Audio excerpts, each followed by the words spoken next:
Hey guys, Paul Tompkins here. So glad to be with you guys this morning. And I get this question a lot. I had a meeting with some wholesalers, some investors last night at my house, had a little get together. And this question comes up all the time. Like, how do I find out if I want to buy a property without doing a ton of extra work?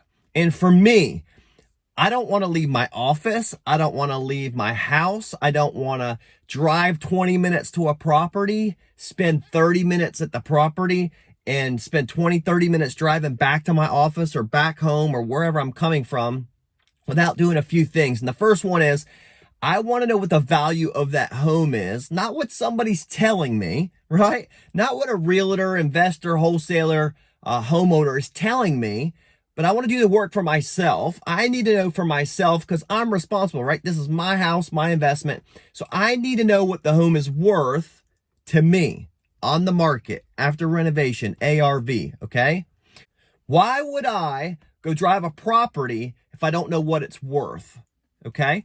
If they're asking 200 and it's worth 300, some people are like, oh, that's a big spread, I'm going to go drive it. Well, how much renovation has to be done?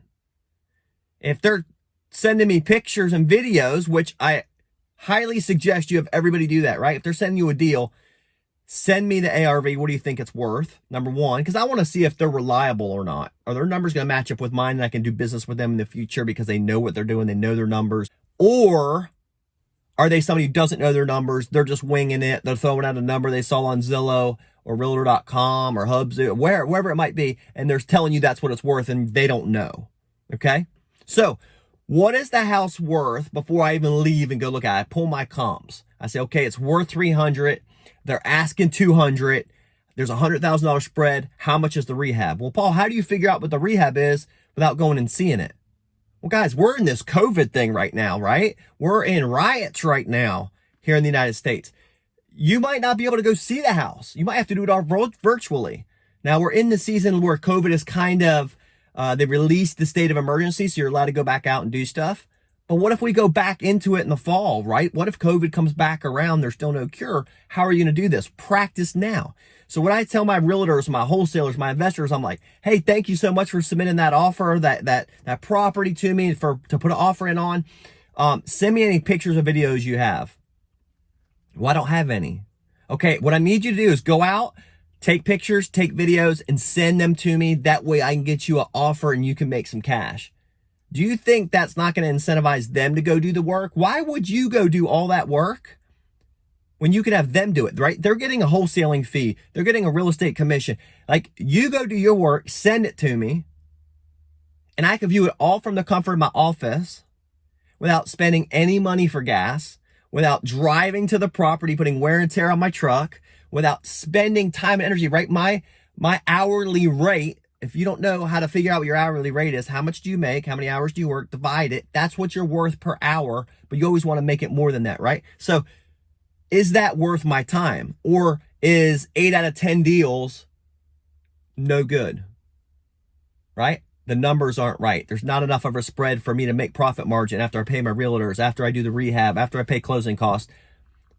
Or is there enough margin? And it looks good on paper. Now it's time to go put feet on the ground and actually see if what you're really looking at numbers wise, rehab wise, does it make sense to do the deal? So guys, I want to encourage you today, before you go out there and drive a property, know what the home is worth, number one, right? Look it up, research it, pull your comps. I know the home is worth 300 grand. I know they're asking 200. There's probably flexibility there. And I'll ask realtors, wholesalers, hey, is there a little flexibility there, right? But I know there's 100 grand there at least. How much is my renovation? Okay, send me some pictures, send me some video, make them do the homework. And then once you get that, you can look through videos and pictures pretty good and see what an estimated rehab is going to cost. And if you go, okay, it's only a $30,000 rehab, there's still 70 grand there. I got realtors costs, I have closing costs. What if I come in at 190 that covers those fees and I still have a $70,000 spread if it's a $30,000 rehab? Yeah, let me go look at this property. Set up an appointment with the wholesaler, the realtor, or the investor, whoever it might be, and go look at the property. But 8 out of 10 of your deals will get thrown to the side, washed away if you do those 2 short tips. You're going to save yourself a lot of time, energy, and headaches. Okay, guys? So go practice that today.